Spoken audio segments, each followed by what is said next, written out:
যোগ্য মাস, কিন্তু তার মধ্যেও আজকের দিনটা বিশেষ দিন। আজকে ভগবান শয়ন থেকে উঠলেন। তো আজকে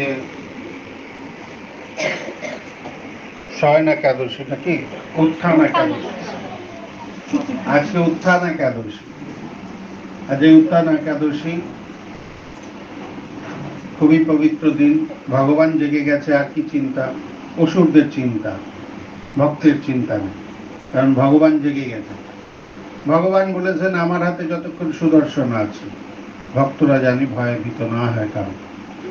তাই এই জগতে কাউকেই ভয় পাওয়ার দরকার নেই। কৃষ্ণ ভক্তিতে অনেক বাধা আসে, আসবেও, ভবিষ্যতেও এসছে। আর যখন স্বর্গেতে ছিল সবাই, সেখানেও বাধা এসছে। সত্যযুগেও বাধা ছিল, ত্রেতা দাপরেও বাধা আছে, আর কলিযুগে তো হরে কৃষ্ণ, বাধাই বাধা। তো এখানে তাই আমাদের মনে রাখতে হবে প্রত্যেক সময় ভগবানের দিব্য নাম কীর্তন করবার জন্য আর ভগবানকে ভালোবাসবার জন্য ভক্তদের নানান বাধার সম্মুখীন হতে হয়েছে। তাই আমাদেরও যদি একটু আধটু বাধা আসে, আমরা যেন বিচলিত না, আমরা যদি এটা না ভাবি কৃষ্ণ ভক্তিতে বড় বাধা আছে, তো এত বাধার সম্মুখীন করে সংসার ধর্ম পালন করা বড় অসুবিধা, এরকম চিন্তন জানি আমাদের না আসে। তার কারণ ভগবান নিজেই গীতাতে বলেছেন যে সবাই আমার ভক্ত হতে পারবেন, সবাই আমার ভক্ত হওয়ার যোগ্যতা নেই। তো যাদের যাদের এই সুযোগ প্রাপ্ত হয়েছে, আমরা যারাই এই সুযোগটা প্রাপ্ত করেছি, তো ভগবান বলেছে এটা পূর্ব সুকৃতির ফলে আর বৈষ্ণবের কৃপার ফলে এটা হয়েছে। তো পূর্ব সুকৃতি আর বৈষ্ণবের কৃপা। একবার শিল প্রভুপাদকে লন্ডনে বিদেশি ভক্তরা জিজ্ঞেস করেছিল, প্রভুপাদ আমাদের যদি সুকৃতি না থাকতো তবে তো আপনার সঙ্গে আমাদের দেখা হতো না, আর কৃষ্ণ ভক্তিও করতে পারতাম না, কতই না সুকৃতি আমাদের ছিল।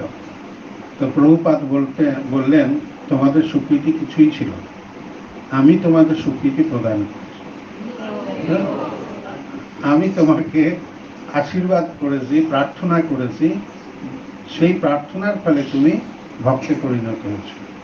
তোমার যদি সুকৃতি থাকতো তাহলে তুমি এখানে এসে বসতে না, তো সত্য যুগেই তুমি উদ্ধার হয়ে যেত তোমার। তাই আমাদের মনে রাখতে হবে যে আমরা তো কলিযুগের বাসিন্দা, তাই কলিযুগেও প্রচন্ড বাধার সম্মুখীন হবে। পাড়াপড়শি থেকে, আমাদের আত্মীয় স্বজন থেকে, নানান কিছু থেকে আমাদের বাধা সৃষ্টি হবে। শুধু আত্মীয় স্বজন না, বাড়ির মধ্যেও আমাদের বাধার সৃষ্টি হবে।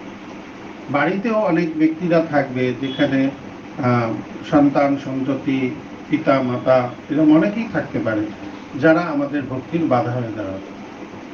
তো এটা ভগবান আমাদের কাছে কেন ছুড়ে দেন?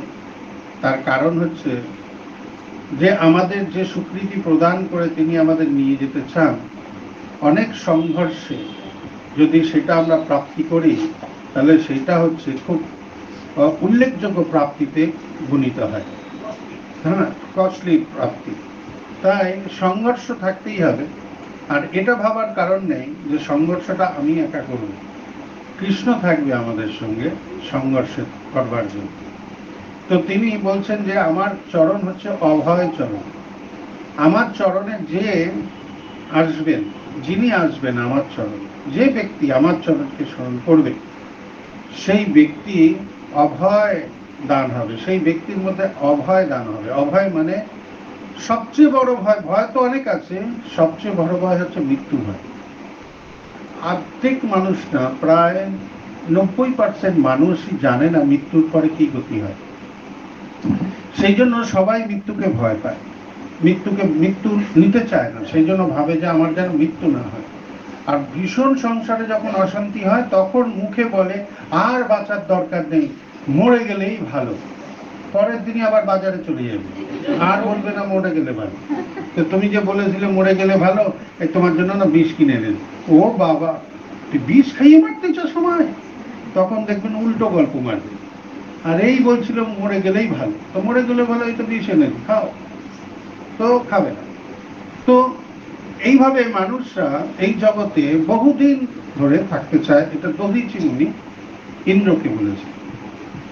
দধিচি মুনি বলেছিলেন এই জগতের মানুষ তার শরীরটাকে ত্যাগ করতে চায় না কোনো সময় ত্যাগ। কারণ দধিচি মুনির কাছে ইন্দ্র গেছিলেন তার শরীরের যে হাড়, সেই অস্থি, সেই অস্থিটা নিতে গেছিলেন। দধিচি মুনি তার জন্য তার এই শরীর ত্যাগ করার কথা ত্যাগ করে, কারণ ভগবান পাঠিয়েছেন ওনার কাছে ইন্দ্রকে। এটা শোনার পরে বলছে ঠিক আছে, ভগবানের যখন ইচ্ছা হয়েছে কোনো ব্যাপার না। ভগবান যদি বলে পাঠিয়েছেন যে দধিচি তুমি তোমার শরীর ত্যাগ করো আর তোমার হাত ইন্দ্রকে দিয়ে দাও, তো কোনো সমস্যা নেই। তখন দধিচি মুনি ইন্দ্রকে এই কথাগুলো বলার, যখন ওনাদের সঙ্গে কথা হচ্ছিল, তখন তিনি বলেছিলেন এই জগতের মানুষ সরাসরি তার শরীর ত্যাগ করতে চায় না। কেউ যদি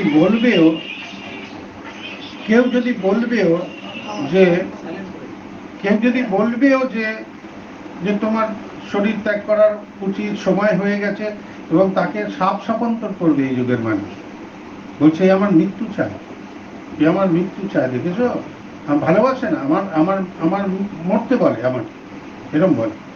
তো যাই হোক, তো দধিচি মুনি বলেছেন যে কেন, এই কারণটা কেন, তার কারণ হচ্ছে জীবনের লক্ষ্য জানে না। জীবনের লক্ষ্যটা কি সেটা তাদের কোনো জ্ঞান নেই, আর তারা পুরোপুরি ভক্তির ব্যাপারে সম্পূর্ণটাই উদাসীন। এবং কোনো সময় তারা কিছু ভক্তির নাম দিয়ে কিছু কার্য করে, সেটাকে তারা মনে করে যে আমি অনেক ভক্তি করছি।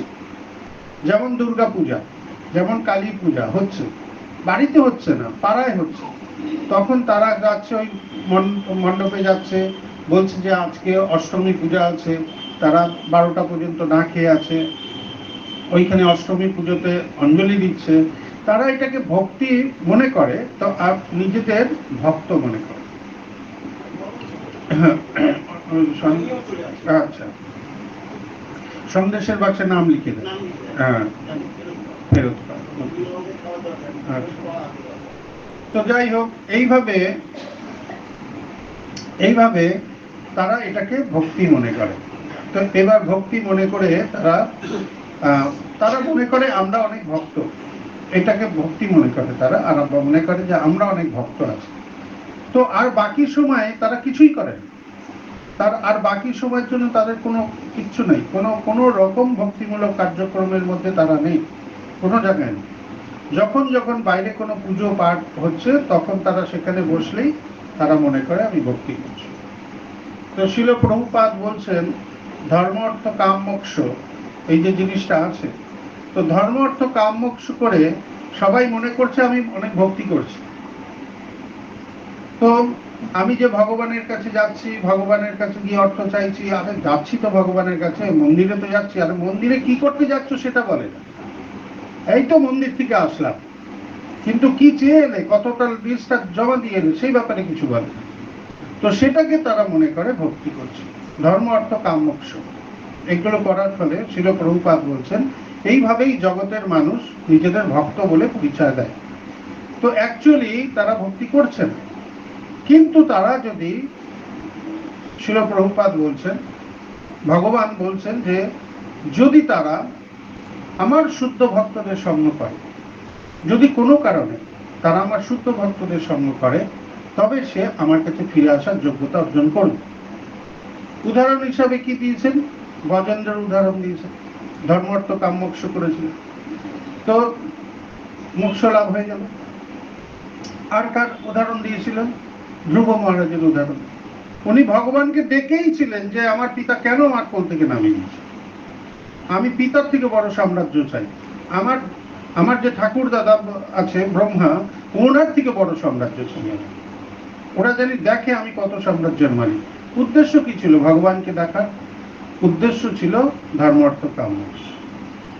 তো এইভাবে ভগবান আমরা দেখতে পারি, শিল প্রভুপাদ আমাদের কাছে এক্সাম্পল স্থাপন করেছে যে এরা ধর্ম অর্থ কাম মোক্ষ করছিল, কিন্তু এরা শুদ্ধ ভক্তের দ্বারা আকৃষ্ট হয়ে তারা ভগবানকে জানতে পেরে তারা ভগবানের ধামে ফিরে যেতে পেরেছে। কেন, ধ্রুব মহারাজকে কে জ্ঞান দিয়ে দিয়েছিলেন, নারদ মুনি। আর যে গজেন্দ্র ছিল, গজেন্দ্র আগের থেকেই তো একজন বড় রাজা ছিল এবং তিনি ছিলেন ভগবানের ভক্ত, এবং তিনি রাজ্য ছেড়েই তিনি কুঠির স্থাপন করে বাইরে জঙ্গলে এসে কুঠির স্থাপন করে তিনি ভক্তি করতে শুরু করেছিলেন। কিন্তু মুনির আশীর্বাদে ওনার হাতি শরীর প্রাপ্ত হয়েছে। এবং ভগবান যে কথাটা বলছেন, আমরা যে গুরু পূজা যখন করি তখন আমরা শুনি যে দিব্য জ্ঞান হৃদয়ে প্রকাশিত। তো দিব্য জ্ঞান হৃদয়ে প্রকাশিত যখন থাকে, এই যে বারবার শিল প্রভুপাদ কেন বলছে আমাদের গ্রন্থ অধ্যয়ন করতে, কেন এই কথা বলছেন, তোমরা গ্রন্থ অধ্যয়ন করো, গ্রন্থ অধ্যয়ন করো। আর গুরু মহারাজ বলছেন যে তোমরা যে ভক্তি শাস্ত্রী, ভক্তি বৈভব, ভক্তি বেদান্ত ইত্যাদি যেগুলো কোর্স আছে সেই কোর্সগুলো তোমরা কমপ্লিট করো। কেন বলছেন এই কথা? এই জন্য বলছেন দিব্য জ্ঞান হৃদয়ে প্রকাশ। আমি যদি ওই পড়াশোনাগুলো করব, যদি নাও মনে থাকে, পরবর্তী জন্মে যেখানেই ভগবান আমাকে পাঠাবে ওই দিব্য জ্ঞান হৃদয়ে প্রকাশিত হবে, সে নিজের থেকে বলবে। আপনারা দেখেছেন বৃন্দাবনে একটা ছেলে আছে, বাচ্চা ছেলে আছে, তার নাম ভগবান। আপনার অনেক ভিডিও ওর ভাইরাল হয়ে যায়, অনেক জায়গায় ভিডিও। তো ওকে কি কোনো শেখানোর কথা কেউ কি শেখাতে পারবে? ওকে ওইভাবে আরো ছোটবেলা থেকেই বলতো। এখন যদি কেউ যদি বলে আরে শিখিয়ে এনেছে ঠিক আছে, কিন্তু যে কথাও বলে আর যেভাবে গীতার শ্লোকগুলো বলে, হ্যাঁ, এগুলো কোথাও থেকে আসে? এগুলো হচ্ছে আগের জন্মে সে পড়াশুনো করেছে, রীতিমতো ভক্তি করেছে, সেই জ্ঞান হৃদয়ে আছে তার। আর একদম মানে কল খুলে দিলে যেমন জল বেরোতে থাকে, হরহর করে জল বেরোতে থাকে, এরকম সেরকম ওটা। ও যখনই চাইবে তখনই ওই জ্ঞান ওর মধ্যে প্রকট হবে, এরকম অবস্থা।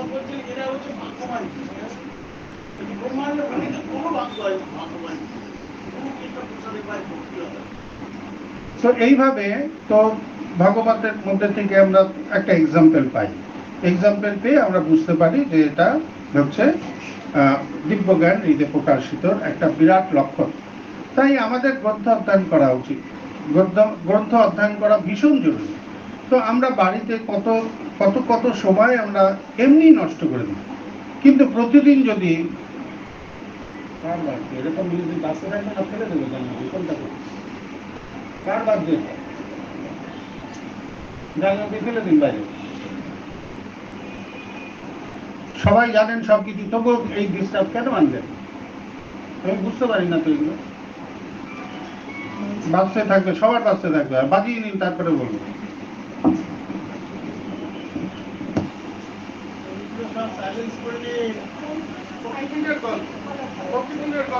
মাথা ঠিক থাকছে, ভগবত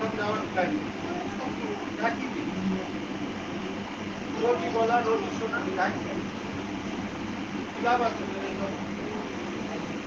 একটা ভক্তি গেলে একটা মুড চাই, তাহলে বসুন আপনারা, কেউ বলুন, আমি শুনি।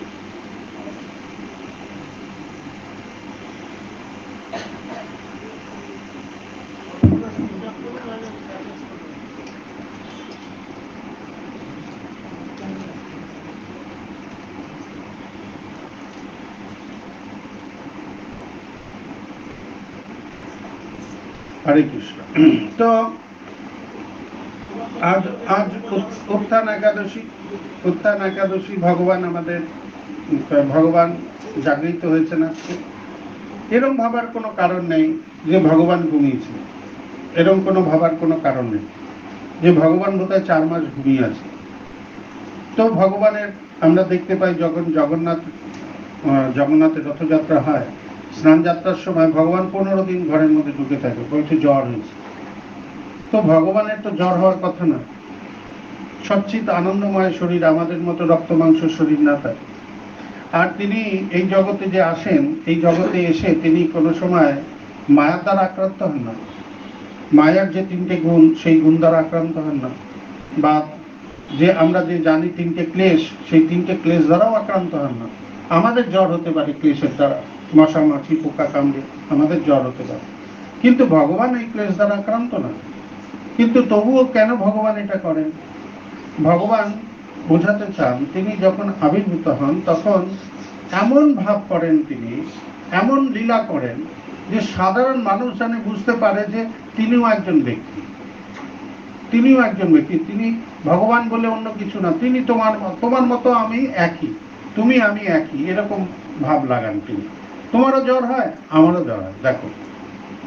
তো এইভাবে তুমি ভক্তের সঙ্গে খুব কাছে চলে যায়, মানুষের কাছে খুব কাছে চলে যায় লেনদেন করার জন্য, নিজেকে খুব ক্লোজ করে দেয়, কাছে নিয়ে চলে যায়, নিজেকে বিক্রি করে দেয় সামনে এনে, নিজেকে বিক্রি করে দিয়ে মানুষের কাছে ক্লোজ করে ফেলে, যে মানুষ জানি চাইলেই আমায় ছুতে পারে, চাইলেই আমায় ধরতে পারে, চাইলেই যেন আমার কথা শুনতে পারে, চাইলেই যেন আমার প্রসাদ পেতে পারে।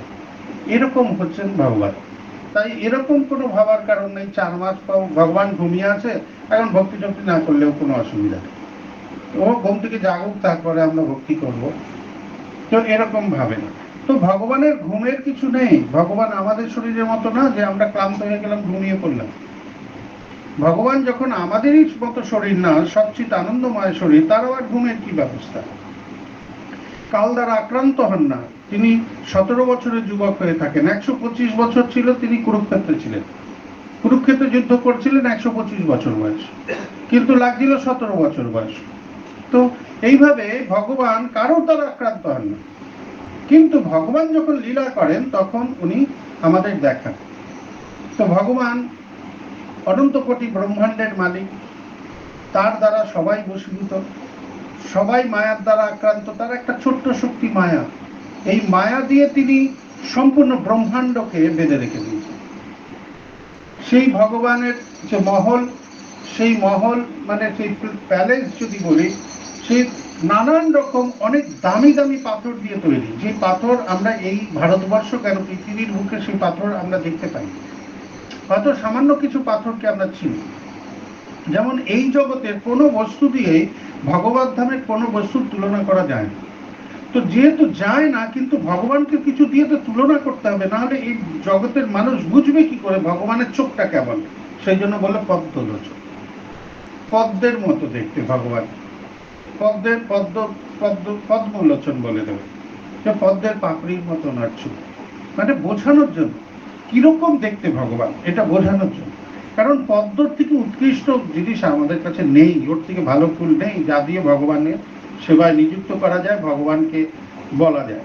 কিন্তু পদ্মর থেকেও 100 টাইমস না 1000 টাইমস উনি, ওনার চোখ আরো সুন্দর দেখতে, কিন্তু আমাদের কাছে সেই উপাদানীয় বস্তুটাই নেই যেটা দিয়ে আমরা ওনার সঙ্গে তুলনা করি। তাই আমাদের কাছে এমন কোনো স্টোন নেই যে স্টোন দিয়ে আমরা বলতে পারি ওনার প্যালেসটা এরকম আছে। কিন্তু আচার্যরা বলেছেন অনেক মূল্যবান পাথর দিয়ে তার বাড়ি এবং তার রাস্তাঘাট সম্পূর্ণ ওই পাথর দিয়ে ছড়া, হিরে জহরত মতি রাস্তার পাশে পড়ে থাকে, রাস্তার পাশে পড়ে আছে হিরে জহরত মতি, এগুলো সব আমাদের কাছে কতই না মূল্যবান, সেগুলো রাস্তার পাশে বসে আছে, পড়ে আছে। তো বিশ্বনাথ চক্রবর্তী ঠাকুর তিনি বলছেন যে এরকম একজন ভগবান, এরকম একজন ভগবান, তিনি এখানে এসে মাখন চুরি করছেন, ওনার খাওয়ার কিছু প্রয়োজনই নেই, কিন্তু তবুও তিনি এখানে এসে মাখন চুরি করছেন, তাই না? তিনি গীতাতে জ্ঞান দিয়ে দিলেন অর্জুনকে, যে অর্জুন তিনটে নরকের দুয়ার তোমাকে বলে দিচ্ছে, তুমি কিন্তু এগুলো কোনো সময় করবে না, নিজের জীবনকে বাঁচিয়ে রাখবে। 3টে নরকের দুয়ার কি বলে দিলেন তিনি? কেউ জানেন আপনারা 3টে নরকের দুয়ার? কাম, ক্রোধ, লোভ। কাম, ক্রোধ, লোভ বলে দিলেন যে এটা নরকের দুয়ার। তোমার যদি কামনা থাকে তো এই জগতে তুমি ভোগ করতে থাকবে, আর ভোগ করার ফলে তুমি নরকে চলে যাবে। তোমার যদি লোভ থাকে, তা লোভ থাকা মানে তুমি আরো জিনিস সংগ্রহ করবে, আরো সংগ্রহ করতে করতে লোভ করতে করতে তোমার মৃত্যু হয়ে যাবে, তোমার জীবনটা বেকার হয়ে গেল, তুমি চলে যাবে। লোভ যখন মিটবে না তখন তোমার ক্রোধ এসে যাবে, আর ক্রোধ এসে গেলে তুমি একদম পাগল হয়ে যাবে, তখন তুমি কি বলছো না বলছো, কি করছো না করছো কিছুই বোঝা যাবে না, তাই না? সেই জন্য বলে কি দিলেন যে কাম, ক্রোধ, লোভ এটা হচ্ছে নরকের দুয়ার, তুমি এটাকে সামলে চলবে, নিজেকে বাঁচিয়ে চলবে। তো যিনি এটা বললেন কাম, ক্রোধ, লোভ, যিনি এটা বললেন, কাম ক্রোধ লোভ যদি নরকের দুয়ার হয়, তিনি গীতাতে জ্ঞান দিলেন। সেই কৃষ্ণ কামের বশে যশোদা মাতার কাছে কাছে কামনা বাসনা করেছে যে আমি মায়ের স্তনপান করব, কামনা করেছে। সেই কৃষ্ণ লোভ করছে, মা জানি আরো দুধ খাওয়ায় আমাকে, চলে না যায়, আরো দুধ খাওয়ায়, তো সে লোভ করছে। আর সেই কৃষ্ণ যখন মা তাকে ছেড়ে রান্নাঘরের দিকে চলে গেছে দুধ বাঁচানোর জন্য, সেই কৃষ্ণ ক্রোধ প্রকাশ করেছে। নিজের দেওয়া জ্ঞান নিজের হাতে ভঙ্গ করেছে। অদ্ভুত না? সবাই এটা ভাববে না? তো আপনি অর্থ জানেন হয়নি, বারান্দার বাইরে ফেলেন, জিনিসটা ভালো না। তো এরপরে কি হবে? কাম ক্রোধ তিনি তিনটে কার্যই করলেন। তিনটে কার্য করার পরে কি হলো?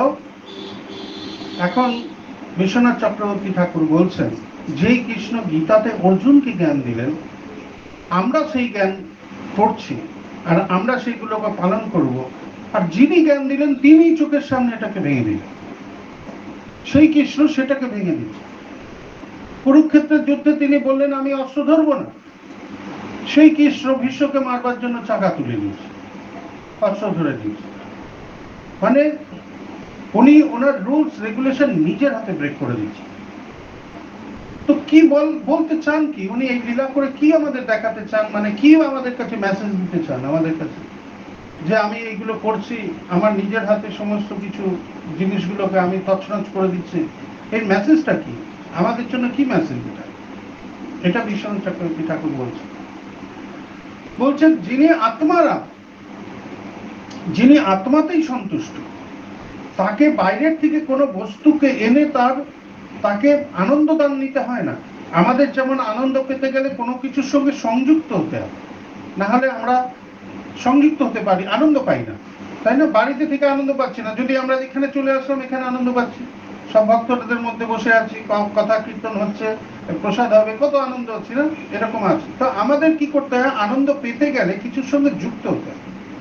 কিন্তু কৃষ্ণকে বলা হয়েছে আত্মারা, তিনি আত্মাতে সন্তুষ্ট, আত্মাতে রমণ করেন। তিনি, তার কোনো বাইরের বস্তু লাগে না, বাইরের বস্তু লাগে না যে তাকে আনন্দ বিধান করবার, যে আমি বড় দুঃখে আছি, যাই একটু ঘুরে আসি, এরকম পাইচারি করে আসি, একটু হাওয়া লাগিয়ে আসি, এরকম ব্যাপার নেই।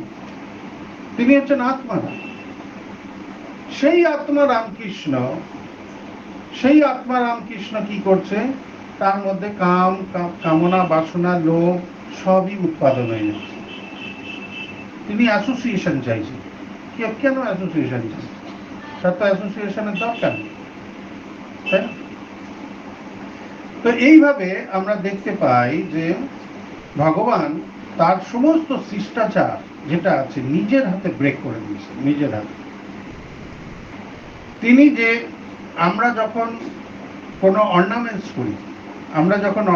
করি, তখন কি হয়? আমাদের ভালো লাগে, আমাদের দেখতে ভালো লাগে না?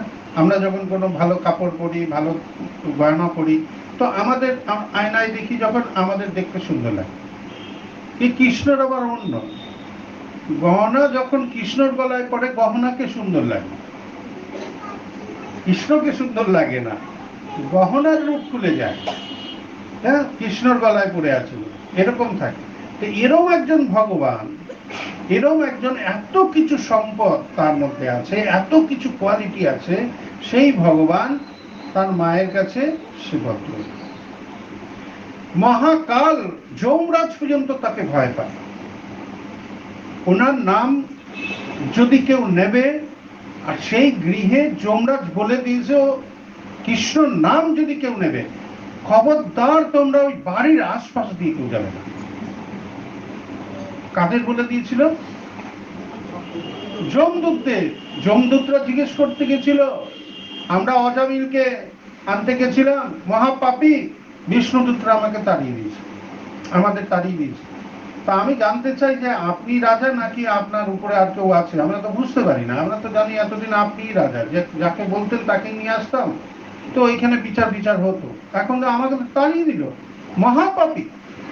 আমরা রেকর্ড করে নিয়েছি, আপনি রেকর্ড খুলে দেখুন ও কি কি পাপ করেছে।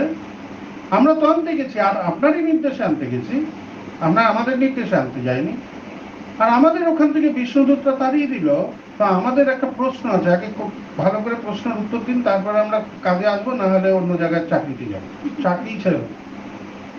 তখন বলছে যে আপনার উপরে কেউ আছে কি, আপনি রাজা না আপনার উপরে কোনো রাজা আছে? তখন যমরাজ ওদের বলছে যে না না না না, আমার উপরেও রাজা আছে, ভগবান কৃষ্ণ হচ্ছেন আমার রাজা, যে বিষ্ণু আছেন না উনি হচ্ছেন রাজা, আমি ওনার আন্ডারে আছি। তখন বলছে সেটা আগের থেকে বললেই হতো, তা আমরা বেকার বেকার ওখানে আমাদের কত অপমান করলো আমাদের, আমরা তো ছেড়ে আসছিলাম না, ভাগ্য ভালো মার দেয়নি, চারটে হাত ওদের হাতে, গদা গদা চক্র কত কি ছিল, কি যে করে দিত কে জানে। আমরাও শক্তিশালী ঠিক আছে, কিন্তু ওর হাতে অনেক অস্ত্র ছিল, তো কি করতো না করতো কে জানে। তা আমাদের এই বলে দিলেন, এখন আমরা শান্ত হয়ে গেলাম, কিন্তু আমাদের একটা স্পষ্ট নির্দেশ দিন, আমাদের কি করণীয় না করণীয়, ডু ডোন্টস বলুন। তখন যমরাজ বলে দিলেন যে কৃষ্ণ ভক্তি করছে যারা, ভগবানের কৃষ্ণ নাম, ভগবানের দিব্য নাম হরে কৃষ্ণ মহামন্ত্র যারা নিচ্ছে, যাদের গলায় তুলসী মালা আছে, যাদের হাতে জপমালা আছে, যারা ঊর্ধ্ব তিলক করেন, দ্বাদশ সঙ্গে তিলক ধারী, আর যাদের যাদের গৃহে সব সময় ভগবানের দিব্য নাম কীর্তন ভক্তি সবকিছু হয়, তার বাড়ির আশপাশ দিয়ে যাবেন। তাহলে ভেবে দেখুন, বাড়ির আশপাশ দিয়ে যাবে না বলেছে, আশপাশ দিয়ে যাবে না। আশপাশ মানে বলুন তো কি, আপনার বাড়ির চারপাশ না অন্য কিছু? আরে আপনার বাড়ির পাশে আরো 3-4টে বাড়ির পাশ দিয়েও যাবে না। বুঝতে পেরেছেন? তাহলে হরিনামের এফেক্ট বুঝছেন? হয়তো বাড়ির পাশের লোক করছে না, কিন্তু ওর যে শব্দ তরঙ্গ, ওর যে ভাইব্রেশন আছে না, ওর যে পজিটিভিটি আছে, এত তীব্র আছে যে আশপাশের লোককেও প্রভাবিত করে। তাই বলা হয় যে শিল প্রভুপাদ বলছেন, যদি কোনো সমস্যাও হয় শান্ত থাকো, কিন্তু যদি কোনো সমস্যাও হয় হরিনাম বন্ধ করো না। এই হরিনাম ধ্বনি তোমাকে সহায়তা করবেই করবে, আশপাশের লোক একদিন না একদিন তোমায় সহায়তা করবে, হয়তো তোমার সঙ্গে আসবে না কিন্তু সহায়তা করবে, না করলেও সে চুপ থাকবে, কারণ মেডিসিন ভগবান দিয়েই দেবে, কিছু না কিছু ইঞ্জেকশন ফুটিয়ে দেবে, আর তাতে কিছু না কিছু কাজ হয়েই যাবে। আর যখন কাজ হয়ে যাবে তখন সব মুক্ত বন্ধ হয়ে যাবে, স্যালুটেড লেগে যাবে। তাই এই হরিনাম, এই দিব্য নাম তোমাকে সবসময় সহায়তা করবে।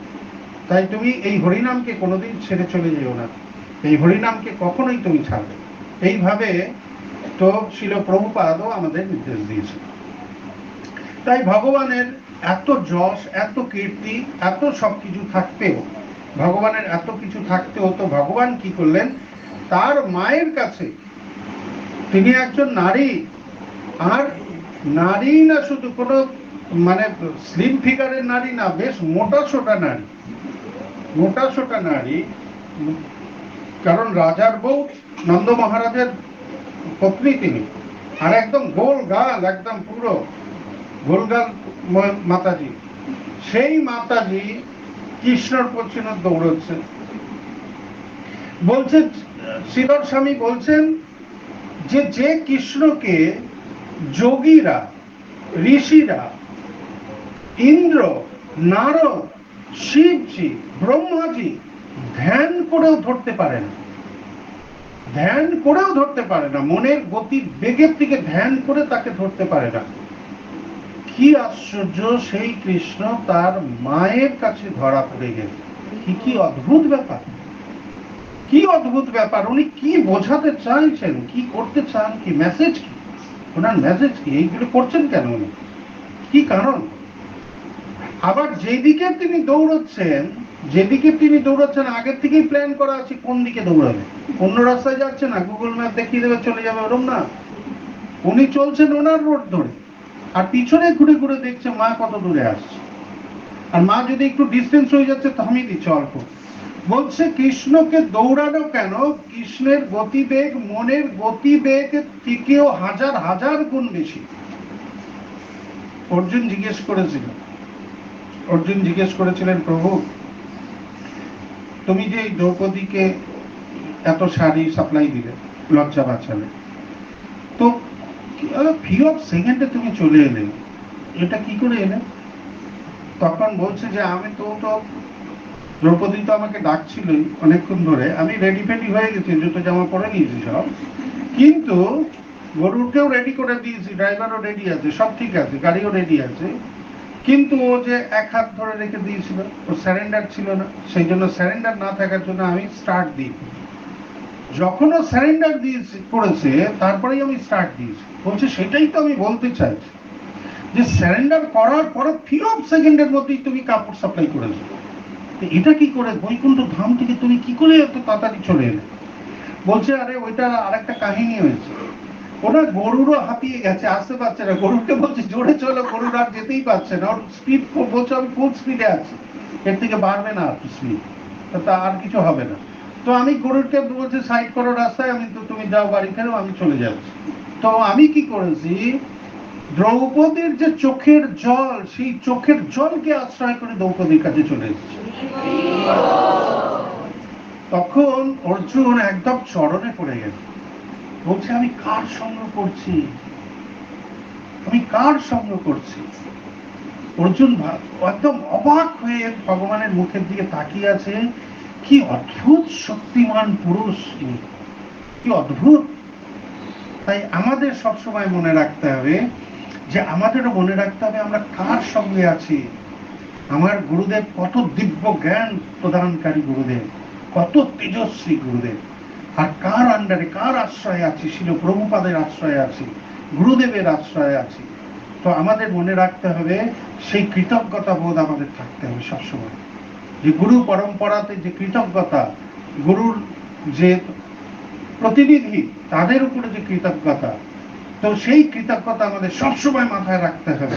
না কোথায় ছিলাম আমি, আর কোথায় এসে এখন দাঁড়িয়ে আছি, কোথায় এসে বসে আছি, এই যোগ্যতা কি আমার ছিল, এইটা কি আমার পাওয়ার ছিল, আমি কি পেতাম এটা কোনোদিন? আমাকে যদি হাত ধরে কেউ এইভাবে না নিয়ে আসতো, আমি কি পেতাম এই যোগ্যতা কোনোদিন? বা এরকম একটা পরিবেশ, এরকম একটা জায়গা, আর এরকম একটা সেবা আমি কি কোনোদিন ভগবানকে করতে পারতাম আমার নিজের থেকে? তো এরকম ভাবে আমাদের হৃদয়ে কৃতজ্ঞতা বোধ থাকতে হবে। যখন অর্জুন মুখের দিকে হা করে তাকিয়ে আছে, শুনছে, বলছে ওরে সর্বনাশ, আমি তো ভাবতে পারছি না যে কত শক্তিশালী ব্যক্তি সঙ্গে আমি ফেস টু ফেস কথা বলছি, ভাবতে পারছি না। অর্জুন নিজের স্বীকার করছেন এই কথা। তো এইভাবে ভগবান যে কত শক্তিশালী, তো শ্রীধর স্বামী একটা একটা করে, আর বিশ্বনাথ চক্রবর্তী ঠাকুর তার কমেন্ট্রিতে একটা একটা করে লিখে যাচ্ছেন এইভাবে। বলছে ভগবান এত শক্তিশালী, এত দিব্য জ্ঞানে পুষ্ট, এত মনের বেগের কয়েক হাজার গুণ থেকে আসে, ওনার স্পিড বেশি আছে, আর সেখানে কি করছে, সেখানে কৃষ্ণ এখানে হাঁটছে না, কৃষ্ণ এখানে দৌড়চ্ছে। কৃষ্ণ দৌড়ালে কি হবে ভেবে দেখো, কৃষ্ণ হাঁটলেই ধরতে পারছে না কালযবন, কালযবন দেখছে যে কিলোমিটারের পর কিলোমিটার বেড়ে যাচ্ছে, কৃষ্ণ হাঁটছে আর ও দৌড়ে ধরতে পারছে না কালযবন, কালযবন কৃষ্ণকে দৌড়ে ধরতে পারছে না। এমন না কালযবন কৃষ্ণ দৌড়ে যাচ্ছে, কৃষ্ণ হেঁটে হেঁটে চলছে, যেমন গার্ডেনে ঘোরে সেরকম হাঁটছে। শ্রীধর স্বামী বলছেন উনি হেঁটে হেঁটে যাচ্ছেন, যেমন আরামসে রিল্যাক্সে কেউ হাঁটে সেরকম হাঁটছেন। আর কালযবনের অত শক্তি, অসুর, আর সে দৌড়ে যাচ্ছে, সে ধরতে পারছে না। আর বারে বারে যখন সামনে তাকাচ্ছে দেখছে 1 কিলোমিটার, 1.5 কিলোমিটার, 5 কিলোমিটার বেড়ে গেছে, তফাৎ হয়ে গেছে। তো সেই কৃষ্ণ হাঁটাতেই যদি এত কিলোমিটার বেড়ে যায়, সেই কৃষ্ণ এখানে দৌড়চ্ছে, এই কৃষ্ণ দৌড়চ্ছে, তার দৌড়লে মা যশোদার থেকে কত ডিস্টেন্স হওয়া উচিত না? তো সেই মা যশোদাও পিছনে দৌড়চ্ছে, সেই মা যশোদা দৌড়ে দৌড়ে দৌড়ে দৌড়ে তাকে ধরেও ফেললো, ধরেও ফেললো। এবার ধরে ফেলে তাকে তো বেঁধে দিয়েছে। দেবতারা সব তাকিয়ে আছে যে ভগবানকে বেঁধে দিয়েছে, ভগবানকে বেঁধে দিয়েছে। সাধারণত বাইরের আসামি যাদের ধরে নিয়ে যাওয়া হয়, কোর্টে নিয়ে যাওয়া, তারা মুখ লুকোতে থাকে। এখানে কৃষ্ণ মুখ লুকাচ্ছে না, গর্বিত আছে, চোখ দিয়ে জল পড়ছে, কিন্তু ভিতরে খুব আনন্দ, ভিতরে প্রচুর আনন্দ ভিতরে হচ্ছে। ভিতরে আনন্দ হচ্ছে। আর দেব দেবীরা কাঁদছে উপরে, 33 কোটি দেব দেবী কাঁদছে, এ বাবা ভগবানকে বেঁধে দিয়েছে, ভগবানকে বেঁধে দিয়েছে করছে। আর দেব দেবীদের তাকিয়ে তাকিয়ে তিনি বলছেন, তোমরাও যদি ভালো করে শুদ্ধ ভক্তি করো না, তাহলে এই মা যশোদার মতো তোমরাও আমায় বেঁধে দিতে পারো। তো এইবার শ্রীধর স্বামী আর বিশ্বনাথ চক্রবর্তী ঠাকুরের পাঞ্চ করে আমি বলছি দুজনের, এই দুইজনেই কমেন্টিতে বলছে যে তবে কৃষ্ণ কেন বাধা পড়ল, কেন কৃষ্ণ এই সমস্ত কিছু নিজের মুখ থেকে বলে এরম হলো, কেন করলো এটা কৃষ্ণ? তার তো একটা কিছু মেসেজ থাকবে।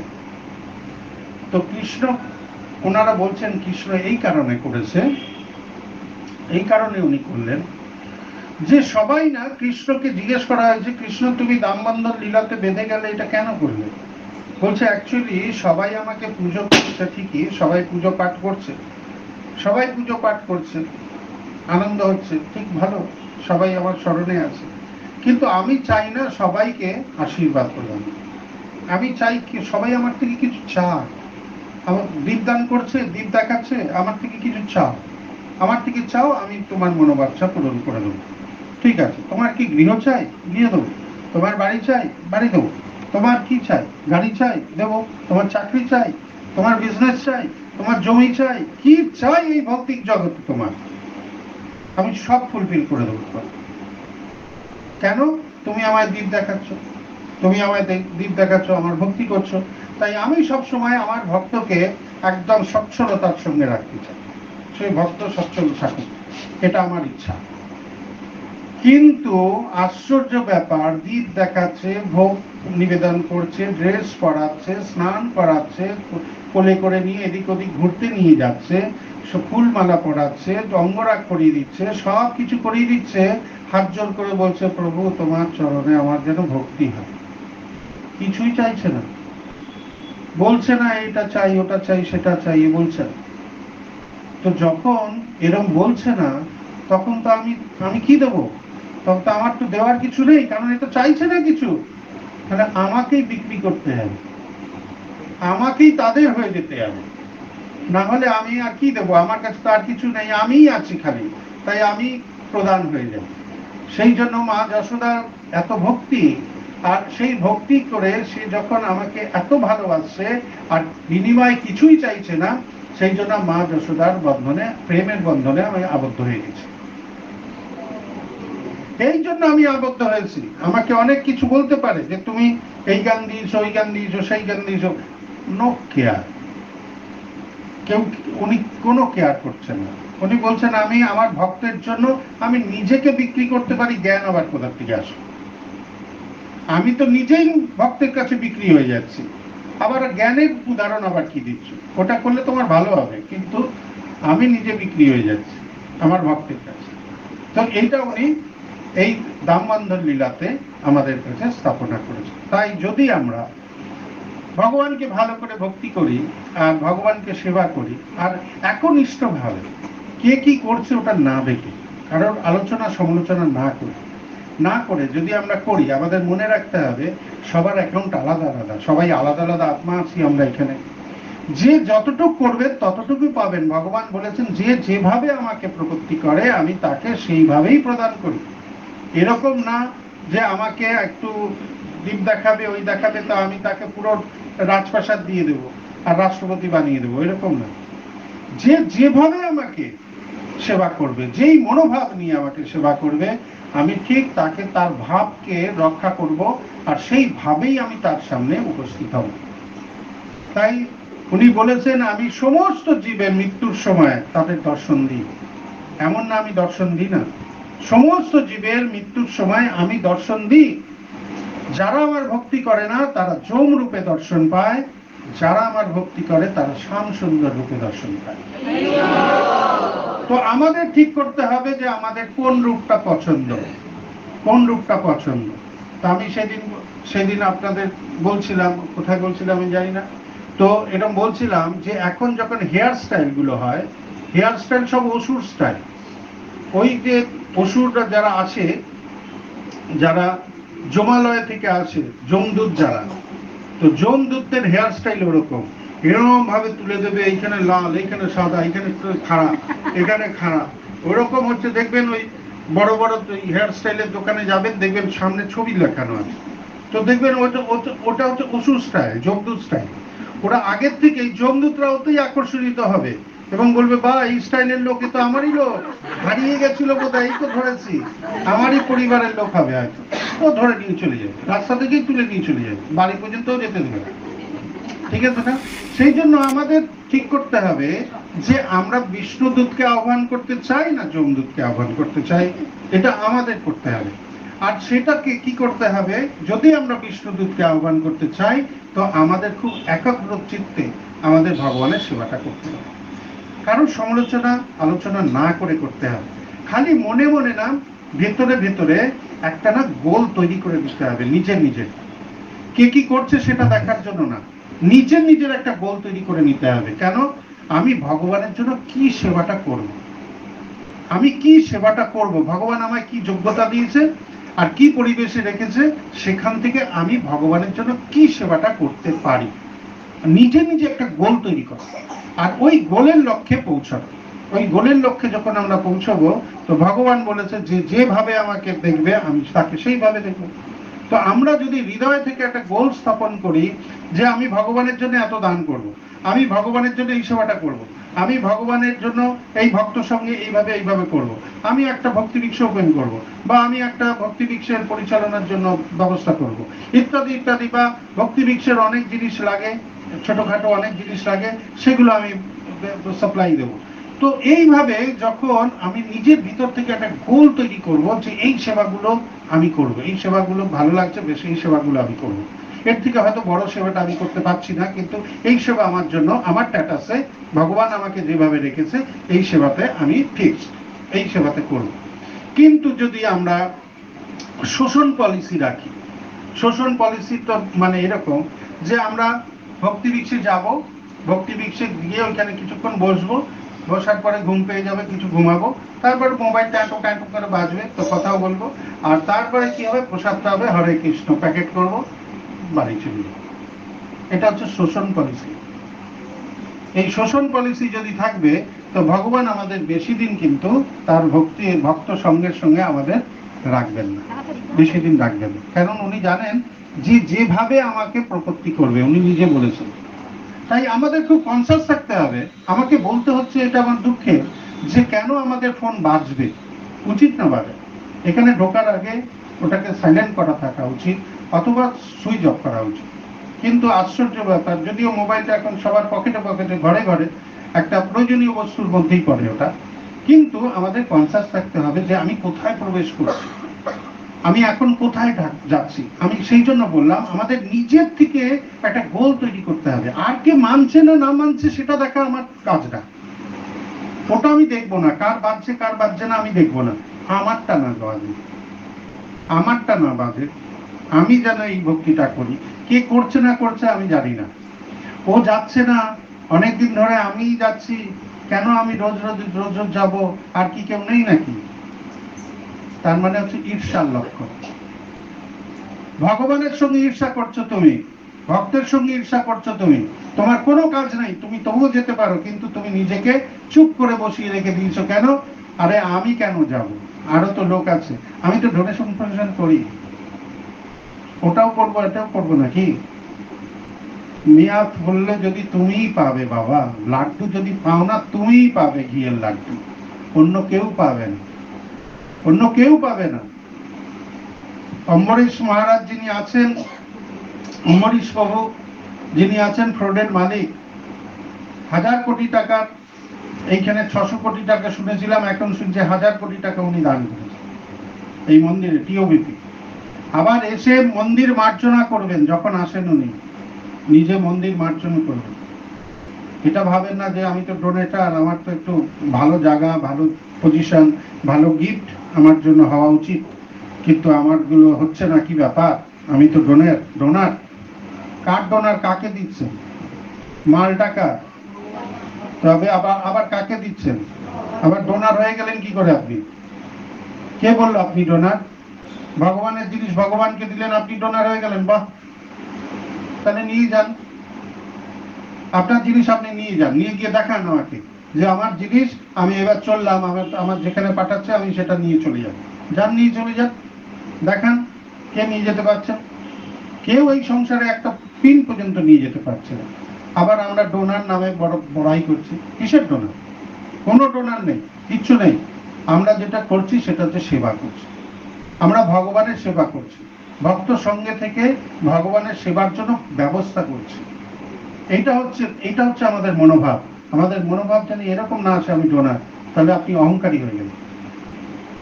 আপনার অহংকার এসে গেল, আপনার অর্থের প্রতি অহংকার এসে গেল। অর্থ তোর মা লক্ষ্মী রে, আপনি নারায়ণের সেবা লাগাচ্ছেন। ভগবান আপনাকে কৃপা করে রেখেছে, শান্ত করে রেখেছে, পরিবেশ ভালো করে রেখেছে, আপনার সমস্ত বিপদ আপদ ভগবান দেখছে। এটা কি কম? ভগবান জানে আমারই জিনিস আমাকেই দিচ্ছে, কেন উনি দেখবেন? আপনার জিনিস আপনি কাউকে দিয়েছেন, সে ওটাকে ফেরত দিয়েছেন, আপনি বলবেন থ্যাংক ইউ, থ্যাংক ইউ, এরকম বলবেন নাকি? আরে বাবা, জিনিসটাই তো আমার, ফেরত দিয়েছে আবার থ্যাংক ইউ দিয়েছে। ওটা তো অনেক আগে দেওয়ার কথা ছিল, এখন দেয়নি, বলে বলে দিতে হচ্ছে। অন্যেরা বলছে, প্রত্যেক সময় আমাকে বলতে হয়, সমস্ত প্রোগ্রামে আমাকে বলতে হয়, যখন যখন বড় প্রোগ্রাম হয় আমাকে সবার কাছে ভিক্ষা চাইতে হয়। কেন আমাকে ভিক্ষা চাইতে হবে? তাহলে এতদিন ভক্তি করছি কেন আমরা? কেন আমরা আগের থেকে বুঝতে পারছি না যে এত বড় প্রোগ্রাম হবে, এখানে আমাদের ডোনেশন করা উচিত, আমাদের কিছু ভগবানকে কিছু দেওয়া উচিত? যদি বলছে না, চুপ লাগিয়ে গেল, দিলই না। ও হবে, কিছু হবে, চুপ লাগিয়ে গেল, আর কিছুই দিল না। না না, আগেরটাই দিলাম তো, এরম মনোভাব। এরম যদি মনোভাব থাকে, আমরা ভক্তি জীবনে এগোতে পারবো না। জিনিস ভগবানের, আমার যদি কোনো কষ্ট নেই, আমার যদি কোনো অভাব ভগবান দেয়নি, তো আমি কেন ভগবানকে দিতে ইতস্তত করব? আমার তো ইতস্তত করা উচিত না। একদম আমাকে একদম হৃদয় খুলে ভগবানকে সেবা করে যাওয়া উচিত। কেন? আমি জানি আমি যেটা করে যাব আমার অর্থ পরমার্থে কাজে লাগবে।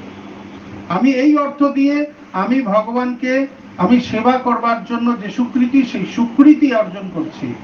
ভগবানের সেবার যে স্বীকৃতি, ভগবানের কাছে যে ভালোবাসা, সেই ভালোবাসা আমি প্রাপ্ত করছি ভক্ত সঙ্গে থেকে। আচার্যদের আশীর্বাদ প্রাপ্ত করছি, গুরু মহারাজের আশীর্বাদ প্রাপ্ত করছি, শিল প্রভুপাদের আশীর্বাদ প্রাপ্ত হচ্ছি। আর এটা সবসময় আমাদের মনে রাখতে হবে। এরকম না লিস্টে দেখি কে কি দিয়েছে, আগে দেখে নিল বেশি দেয়নি, সব তো 500 টাকার উপরে কেউ নেই, তাই নিয়ে না আমার 500 টাকাটা রেখে দিল। তার 10,000 টাকা দেওয়ার ক্ষমতা আছে, সে দেবে না। সে কি করবে? লিস্টে 500 টাকা হাইয়েস্ট, এই নেই 600 টাকা, 601 টাকা, উনি হাইয়েস্ট হয়ে গেল। ভাবছে এইখানে হাইয়েস্ট হয়ে যায়, তুমি ওখানে লোয়েস্ট হয়ে যাবে। ভগবান তোমার মনোবৃত্তি বুঝে যাবে। তুমি কি মনে করছো ভগবান গরিব? তুমি তবেই না এই কথাটা বলছো, তুমি ভগবান গরিব, তবেই না তুমি এটা করছো। যেমন বাইরের মানুষরা বলছে যে দরিদ্র নারায়ণ, দরিদ্র নারায়ণ সেবা। নারায়ণ আবার কোনোদিন দরিদ্র হয় নাকি? মা লক্ষ্মীর প্রতি সে আবার দরিদ্র কি? তার মানে এই জগতে যার অর্থ আছে সে হচ্ছে ধনী নারায়ণ, আর যিনি গরিব তিনি হচ্ছে দরিদ্র নারায়ণ। তার মানে অর্থ দিয়ে নারায়ণকে বিচার করা হয়েছে এখান দিয়ে। তো এর থেকেই বুঝতে পারবো যে মায়াবাদ যেটা আছে, মায়াবাদ যদি দেখতে যান, দেখতে পাবেন যে কিভাবে তারা মায়ার সাগরে আমাদের ডুবিয়ে রেখেছে, নারায়ণকে বিক্রি করে দিয়েছে অর্থ দিয়ে। ধনী নারায়ণ, গরিব নারায়ণ, এরকম বিক্রি হয়ে গেছে। আর মিডিলে যে থাকবে মিডিল নারায়ণ, মধ্যবিত্ত নারায়ণ, এরকম ব্যাপার। কাদের খাওয়াবো? দরিদ্র নারায়ণকে খাওয়াবো, দরিদ্র নারায়ণকে খাওয়াবো। তো দরিদ্র নারায়ণ যদি খাবো তবে আমার পুণ্য ফল হবে। এই হচ্ছে মানসিকতা, এটা হচ্ছে মানসিকতা। আর যদি অন্য কোনো যাদের দরিদ্রতা নেই তাদের গালাগালি ঠলাগালি দেব, তখন নারায়ণ অখুশি হবে না। তাদের যদি গালাগালি দিই তাদের নারায়ণ অসুবিধা হবে না, নারায়ণ অসুখী হচ্ছে না, দরিদ্র নারায়ণ তো আশীর্বাদ দিচ্ছে। তো এটা হচ্ছে মায়াবাদ পলিসি। তো শিল প্রভুপাদ প্রথম থেকে মায়াবাদের উপরে খুব লড়াই করেছেন এইভাবে। তাই আমরা কিন্তু এইভাবে জানি কোনো রকম তাদের দ্বারা প্রভাবিত না হই, তাদের কথার দ্বারা। নানান জায়গায় এই কথাই চলে, নানান জায়গায় এই কথাই চলে, এইভাবেই চলে। আজকে আমি মন্দিরে ভাগবত কথা ছিল, ওখানে বলতে গেছি, তো ওইখানে একজন প্রভু, গৃহস্থ প্রভু, সে আমাকে জিজ্ঞেস করছে, প্রভু আমরা যখন প্রচারে যাই অনেকে জিজ্ঞেস করে নারায়ণ শুয়েই পড়লো, তোমাদের নারায়ণ তো শুয়েই পড়ে। তোমাদের জগন্নাথের তো আবার জ্বর হয়, এইসব বলে বলে যে ওনার যদি জ্বর হয় মানুষের মতো যত পুজো করার কি দরকার, এইসব কথা বলছে। তার মানে বুঝতে পেরেছেন আশপাশে কি প্রচার আছে, কোন স্তরে প্রচার আছে। তো সেখান থেকে আপনাকে তার সমুচিত জবাব দিয়ে তাদের দৃষ্টিভঙ্গিকে চেঞ্জ করা, এ কি কম শক্তির দরকার? এই শক্তি শিল প্রভুপাদের না হলে কেউ পারবে? শিল প্রভুপাদের শক্তিকে আমাদের কাজে লাগাতে হবে। তাই আমাদের সবসময় মনে রাখতে হবে যে আমরা এক হয়ে, একত্র হয়ে, এরকম না ছিটকে ছাটকে যাবো না, এক হয়ে। হতে পারে কোনো অসুবিধা, কিন্তু নিজেদের মধ্যে মিটাবো, কিন্তু এক হয়ে। শিল প্রভুপাদ বলেছেন আমার নৌকো থেকে নেমে যেও না। হতে পারে একটু ঝগড়াঝাটি হতে পারে, কারণ এই কলিযুগ আছে, কলিযুগে মানুষের মধ্যে অনেক ডিস্টারবেন্স আছে, সেটা হতে পারে কিছু এরকম, কিন্তু নেমে যেও না। এই নৌকাটা একদিন ওই পারে চলে যাবে, ভব সমুদ্রে পার করে। আর ভব সমুদ্র যদি পার হয়ে গেল তো হয়ে গেল হরে কৃষ্ণ, আর কি চাই, তাই না? তো এইভাবে আমাদের মধ্যে ছোটখাটো ডিসপুট আসতে পারে, কারণ আমরা কলিযুগের জীব, আমাদের কথাবার্তাও ভালো না, আমাদের শুদ্ধতা নেই কথাবার্তার মধ্যে, কখন যে কি দুমদাম কি বলে দেবে, কি করে দেবে, কি করে দেবে কে জানে, তো শুদ্ধতাটাও নেই। তো সেই জন্য কি হয়, অনেক সময় ডিসপুট আসতে পারে, কিন্তু মনে রাখতে হবে আমার একটা নিজস্ব গোল তৈরি করে রাখতে হবে, আমি এই সেবাটাই করব, এইরকম ভাবেই সেবাটা করব। এরকম ভাবে যদি আমরা নিজেদের মধ্যে একটা গোল তৈরি করে রাখি, তো আমরা আরো সুন্দর সেবা করতে পারব।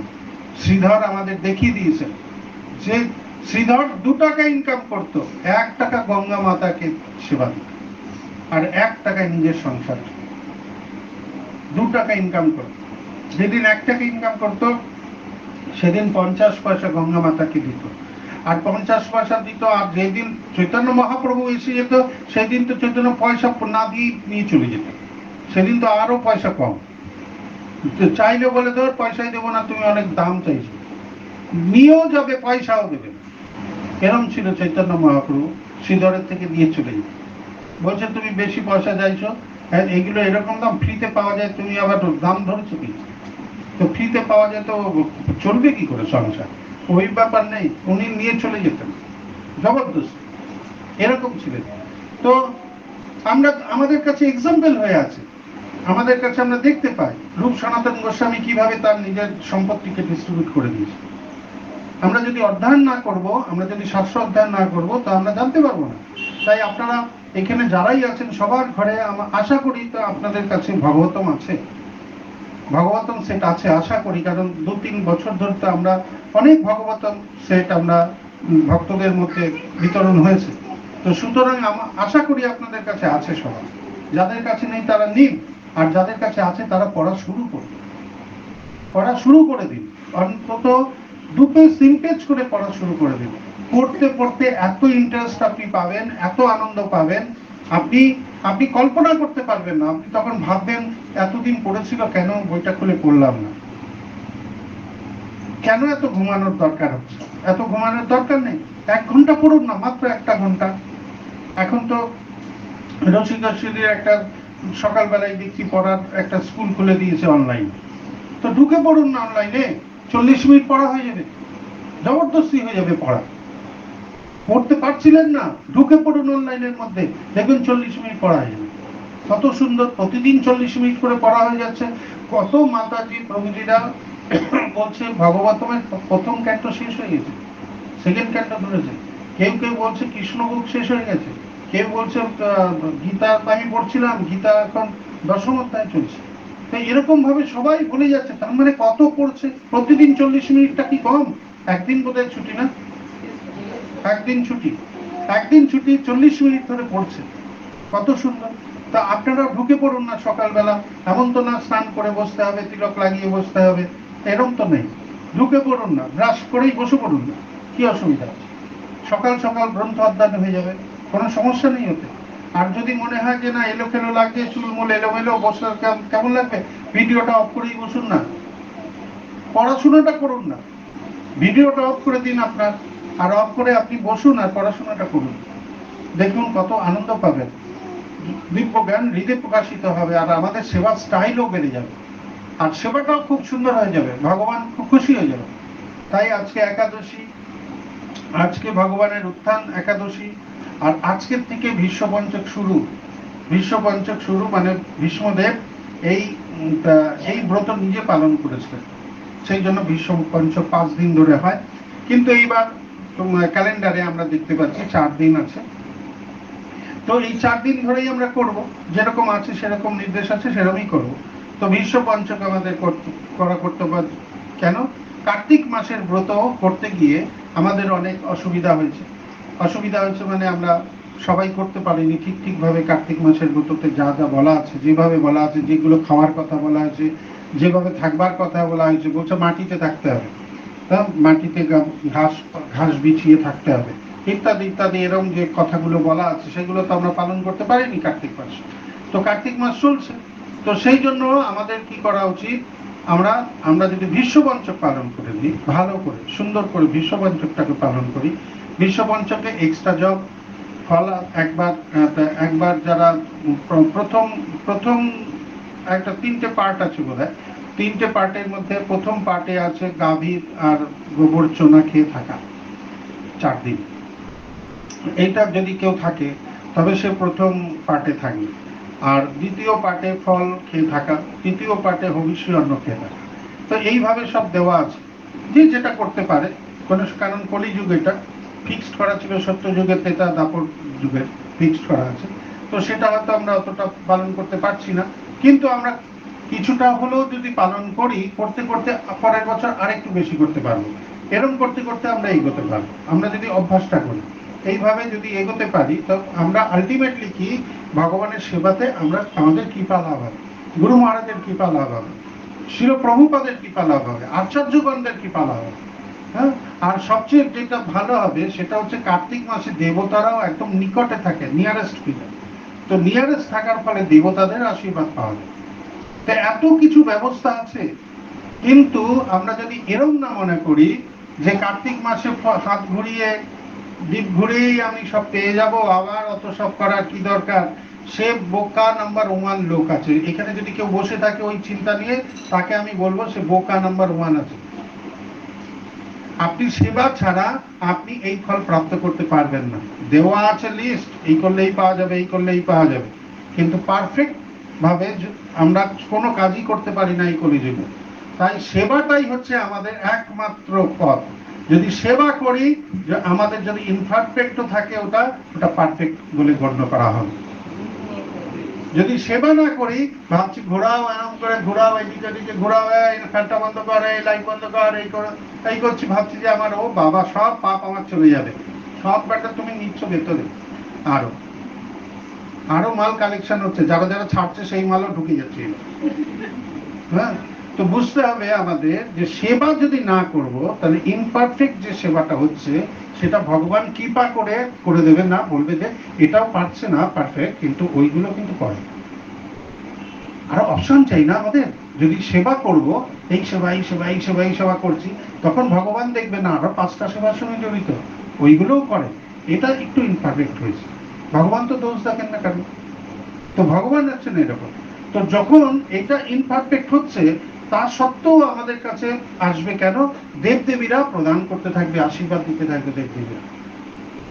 তাই এই সুযোগটা যদি কেউ হাতছাড়া না করি, আমরা জীব জাগো, তো এইভাবে যদি আমরা দেখতে পাই, তাহলে সমস্ত জীব জেগে যাবে। হরে কৃষ্ণ কৃষ্ণ কৃষ্ণ কৃষ্ণ হরে হরে, হরে রাম রাম রাম হরে হরে। জয় শিল প্রভুপাদ কি, জয় গুরু মহারাজ কি, একাদশী ব্রত কি, বিশ্বপঞ্চক ব্রত কি, তাই গৌর সীতানাথ প্রেমানন্দে সমবেত গৌর ভক্তবৃন্দ কি।